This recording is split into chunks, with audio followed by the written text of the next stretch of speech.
আমাদের দর্পণ ডিভাইসে যে টাইম আউট হয়ে যায়, সে টাইম আউটটা খুব তাড়াতাড়ি হয়ে যাওয়ার কারণে আমাদের কাজ করতে গিয়ে একটা ট্রানজ্যাকশান করতে গেলে খুব সমস্যা হচ্ছে।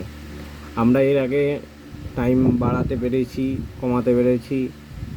আমাদের একটা মোবাইল ডাটা বলে একটা অ্যাপ্লিকেশান ছিল, যার মাধ্যমে আমরা সেখান থেকে আমাদের স্ক্রিন টাইম বাড়িয়েছিলাম।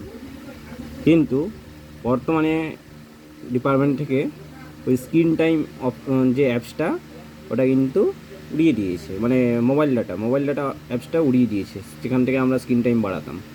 তো এখন আমাদের মোবাইল ডাটা বাড়াতে গেলে, মানে স্ক্রিন টাইম বাড়াতে গেলে, বর্তমানে আমাদেরকে এই যে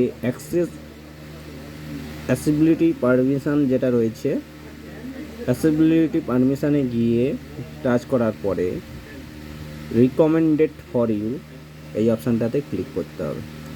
করার পরে আপনি এই যে সেটিংস রয়েছে, minimum brightness can be comfort, এই যে সেটিংসটা রয়েছে, এখানে ক্লিক করবেন।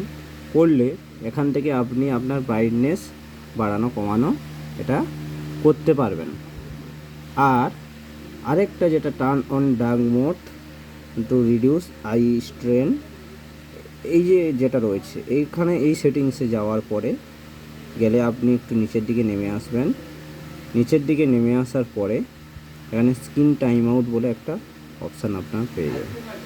এখানে সবথেকে হাইয়েস্ট বর্তমানে আমরা 1 মিনিট 35 সেকেন্ড আমরা করে রাখতে পারবো, এর বেশি আমরা করতে পারবো না। তো বন্ধুরা, তোমরা এইখান থেকে গিয়ে আপনারা ট্রাই করতে পারেন, গিয়ে স্ক্রিন টাইমটা আপাতত 1 মিনিট 35 সেকেন্ড ম্যাক্সিমাম বাড়িয়ে রাখতে পারেন। এর জন্য আপনাদের কী করছেন, যে অ্যাক্সেসিবিলিটি পারমিশন ফার্স্ট ওখানে ক্লিক করবেন। ওখানকার পরে যাবেন আপনি রিকমেন্ডেড ফর ইউ এখানে, তারপরে এই যে টার্ন অন ডার্ক মোড এই জায়গাটাতে গিয়ে সেটিংসে ক্লিক করবেন।